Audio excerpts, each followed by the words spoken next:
Welcome to 100 Yards of Football this morning. Today we're going to highlight the 2023 NFL Draft prospect. Our prospect today is Tyler Van Dyke, quarterback out of the University of Miami. So if you like the video today, please come in and share it. I'm your host, Vincent Turner, and joining me, as always, over these last few months to tell us about these great prospects that's going to be in the NFL in 2023. He's the most talented guy I know doing this. He's the most hardworking guy I know doing this. His work ethic off the charts. My man, Mr. Daniel Kelly, coming to us live this morning from Key West, Florida. How you doing, sir? Hey, I'm doing really well, Mr. Turner. Thank you for asking. How are you doing? I'm doing fantastic, man. Good. Ready to talk about Mr. Van Dyke. Hopefully you give us your top-rated analysis and tell us why this young man is very highly regarded as a prospect at the quarterback position going into the 2023 NFL Draft. So, absolutely. You have the floor, Mr. Kelly. Hey, thank you, Mr. Turner. Tyler Van Dyke, take a look at him. There he is, number 9 on your screen. Last year, as a redshirt freshman, 202 on a 324, 62.3% completions, 2,931 yards, 9.0 average. Please take out your highlighters and circle that and highlight that. 9-yard average, 25 touchdowns, 6 interceptions. I also want our audience to highlight the long of 83 yards. My affectionate nickname, I wrote him up this week for SI Jets. If you want to go take a look at the article, my affectionate nickname for this guy on the screen is the loose cannon. That's what went through my mind. He's 6'4", 224, and I went back and I'm probably maybe the only draft analyst in America that holds myself accountable to the game film. I don't just shoot off in an opinion and not give any accountability where I'm seeing this. So let me go back and circle back and talk about the games I watched Van Dyke in. 2021, I watched him against Virginia, FSU, and Pitt. And I don't know who makes these grades or what happens, but somebody out there is most people see this guy the same way. If you look at NFL draft, mock draft database, it's a great resource. He's a consensus first rounder on there. It blows my mind because supposedly, sites like DraftWire, SI, CBS, Pro Football Network, Fox, SB Nation, Bleacher Report, 24/7 Sports, Athlon, they all have him rated just about the same in the first round. I guess I got left off that email distribution list. I don't know. But while there's things I like about Van Dyke, there's nothing I really love about him. And if I'm a GM that I would want to build around, is Van Dyke a solid developmental, type of third round pick? I say yes. He's a guy is he better than Bryce Young or Will Levis? Yes. The name that went through my mind when I was watching Tyler Van Dyke play on film was Stan Humphries. That would be my NFL comparable. He's a guy you bring in if you need a quarterback, sit him for a year or two and see then what you have. It doesn't hurt you too bad if he doesn't pan out. But by no means is Tyler Van Dyke a franchise first-round quarterback. Now, let me unpack the things that I did like about him because there are a few things. He is a pro-style quarterback. He's got a decent setup in the pocket, decent mechanics. He has good mobility. He can slide around and run, and he actually looks good doing it. He's got an above average arm. He's got he showed a little bit quicker release against FSU than he did against Virginia. And he throws slant routes, short slants very well. Now, the thing that and he also goes through his progressions. I think that's important to point out as well. The thing I like most about Tyler Van Dyke was how aggressively he wanted to drive the ball downfield. Remember at the top of the show, I highlighted the 9.0 average. I highlighted the long of 83. This guy aggressively wants to drive the ball downfield, and there's absolutely positive positively no substitute for that whatsoever. A lot of these quarterbacks can only nickel and dime it, and they're afraid to drive it downfield. Not Tyler Van Dyke. He's very aggressive when it comes to driving the ball downfield. I also like that he's willing to try the deep ball. Albeit he's not accurate most of the time, but again, he is aggressive, and also, the things, overall, those are the things I liked about him. The things I did not like about him, I nicknamed him on the top of the show affectionately as a loose cannon. He's got erratic ball placement at all three route levels, short, intermediate, and deep. Half the time he throws beautiful passes, half the time he doesn't. He's like Zach Wilson exactly in that capacity. Number two thing I didn't like, highlight this, he concedes sacks. In all three games I watched him in, he folds in the pocket. It's almost like he braces himself for impact. I did not like that whatsoever. He also gets a little reckless. Number 3 point I didn't like. He gets a little reckless with the ball, with the ball protection. As Bill Belichick, when I worked with him on staff at the New York Jets, he preached a lot about ball protection. And what I mean by that is he puts the ball in vulnerable spots where the defense can get their hands on the ball. Just in 3 games against Virginia, FSU, and Pitt, he fumbled in the pocket. He had a tip pass. He had 2 balls intercepted, one at a critical junction of the game against Pitt in the fourth quarter. 3 times he threw in the double coverage and could have been intercepted. He had a couple of air balls. Another touchdown ricocheted off one of his receivers. It could have been intercepted in the end zone. Fortunately for him, it was caught for a touchdown, but it could have gone easily the other way. I mean, we're talking about 8 times in 3 games where he put the ball in harm's way, which is a real problem. Number 4 thing I did not like was the deep ball accuracy, which I touched on. He struggles deep. In number 5, too many errant short passes. That's a concern. Number 6, he has a tendency, the ball tends to sail high on him, and he doesn't throw the easiest ball to catch. I mean, in a lot of ways, the things I just rattled off remind me a lot of Zach Wilson when he was coming out of BYU and what he showed on film during his rookie season with the New York Jets. I want it for our audience. I think this is critically important. Drop balls are not always the wide receiver's fault. Sometimes the quarterbacks, it's their fault. They do not throw the easiest ball to catch. Now, there is a lot to work with despite the negatives that I rattled off there. There's a lot to work with.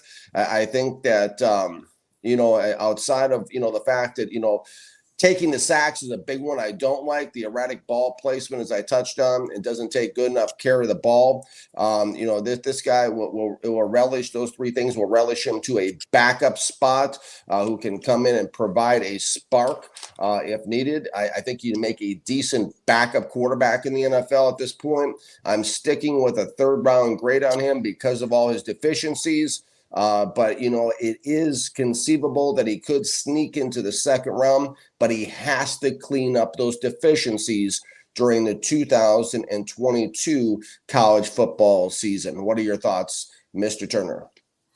Well, when I look at Mr. Van Dyke, and that's a good analysis you broke down, you got to think about this. The young man comes from Connecticut out of high school. He takes over as a quarterback for Miami last year. Eric King got hurt. So he's kind of thrown in the mix. But what I like about him, he led Miami to a winning season. Then number 2, what I like about him, he had 6 consecutive games over 300 yards. And think about this. He's playing in Miami. Crockett, Ricardo Tubbs, my favorite show, Castile. Man, he's on Miami. It's the Hollywood of the South. Then what I like about him, you mentioned that, of course, he has some deficiencies as far as throwing the football, but I like his arm. And when you look at, they said the same thing going into the 84 season when the Miami Hurricanes won the national championship. They said the same thing about a young man that went on and played with the Cleveland Browns and led the Browns to back-to-back AFC championship games. His name was Bernie Kosar. And think about this. I think Mr. Van Dyke is going to improve a lot because Daddy is coming home. Mario Cristobal. He's coming home from Oregon. and he's been on a team that's won 2 national championships. So I think Mr. Van Dyke is going to go up as far as getting the coaching. But what I like about the young man, I just look at his, like I said, I'm not like you in depth looking at his film, but what I saw a little bit of Phil Simms throwing that slant route when Simms was 22 or 28 in the Super Bowl against the Giants. Then I see a little Dale on the moniker. They call him the Mad Bomber back when he played with the Oakland Raiders in the 1960s. Then he got a little bit of that pretty boy, Dan Pastorini, that played with the Houston Oilers. Then when you look at it, now, overall, his demeanor, like I said, and he's kind of athletic and mobile for his size, but I like his arm. His arm is kind of compared to that guy that won that Super Bowl that kind of said that we're going to beat the Colts back in 69 by the name of Joe Willie Namath. And then think about the tradition in Miami. He played last year in a situation where the coach was on the hot seat and eventually got fired. But think about the tradition he's kind of really following. Bernie Kosar, Vinny Testaverde, Gino Toretta, Ken Dorsey. You ask me what all them gentlemen have, and then Craig Erickson, that won national championships at a school that's had phenomenal football talent. Ed Reed, Ray Lewis, Eddie Brown, Warren Sapp, Benny Blades, Steve Walsh, Michael Barrow, Reggie Umstead. This is a guy that I really see ascending when the season gets started. The coaching with Cristobal, what he's doing, what he's going in, and remember this, why I think that he's going to really improve. Miami has 7 starters returning on offense. So, and then this is a young man who came in the middle of the season, right? Became ACC Newcomer of the Year. I love the young man because, see, the thing about me, we can go all measurables, we can go all this, but it's the school you play at. And see, when you play at a Miami, you play at a USC, a Georgia, a Alabama, it's different. It's different because the bullseye's on you from day one, especially down in South Beach in Miami. And then when you think about Mr. Van Dyke, you mentioned a mad thing. You call him, what's the word you said? Loose cannon? The loose cannon. Loose cannon.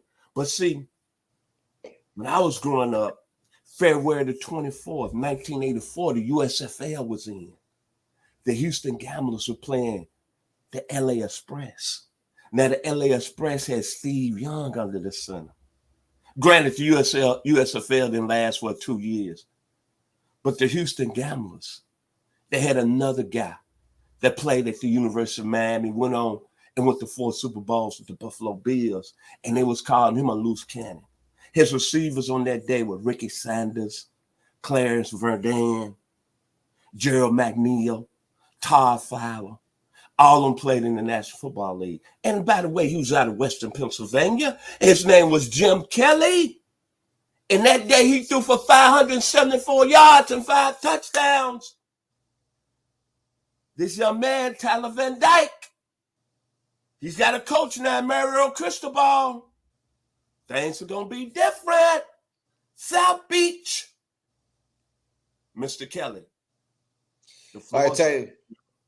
I tell you what, Mr. Turner, you bring up a lot of good points. You start talking about Ricky Sanders and Jim Kelly and everything. I went to that Super Bowl 26 up in Minnesota when I was graduating from high school. So that brings back memories for me. But yeah, you're talking about my neck of the woods, Mr. Turner. You're talking about the U, as they call it, the 305 down my neck of the woods here by Key West. And yeah, there's a lot to like. I do like Tyler Van Dyke. I do. That's why I put a 3rd round grade on him. I think that also the encouraging thing about Van Dyke is that he showed improvement as the season progressed. which I think was also important. And so this season is going to be critically important for him to continue to show that development. He's a very interesting quarterback. And again, the thing I like most about him is his aggressive mentality. A lot of these quarterbacks do not have that aggressive mentality. He wants to drive the ball downfield, which is great, and he continues to throw it, and he doesn't back down from anyone. And so those are the things I like most about him. So Tyler Van Dyke is definitely going to be somebody that's on my radar as we progress towards the 2023 NFL draft. My final words about Tyler Van Dyke. He took over in a real critical situation. He really kind of saved that Miami team. And what that showed me, leadership. Here's a guy that had 6 straight 300-yard games with a coach in Manny Diaz that was on the hot seat, that was going to get fired, eventually did. And the young man still put up good numbers. 2,900 yards, 25 touchdowns, 6 INTs. ACC Newcomer of the Year, Offensive Rookie of the Year in the league. And then at a school like Miami, come on, man. All those great quarterbacks again, Jim Kelly, Bernie Kosar, Vinny Testaverde, Craig Harrison, Gino Torretta, George Meyer, Cal Wright, Kenny Kelly. It's a royalty to play quarterback at the University of Miami, and with that comes pressure. It's a different ball game. Granted, the program hasn't been where it's been over the years, but think about it. He's getting the coaches coming from Oregon and Mario Cristobal that's won. That's a former Cane. That's part of a national championship teams, 1989 and 1991. And then the school, the history, so many great players. And this young man last year came out of nowhere. And you know what? Since we're talking about what God is in his plan, he went to a private school in Connecticut, right? Famous alum is Vinny Del Negro. Apologize. Former coach in the NBA, won a championship with the San Antonio Spurs. But it was a young man that's trying to get in the coaching ranks. That's also a famous alum. Brian Belichick. And you know who his father is. So I don't have to say no more about that. All I'm looking at is Tyler Van Dyke. You down in Miami.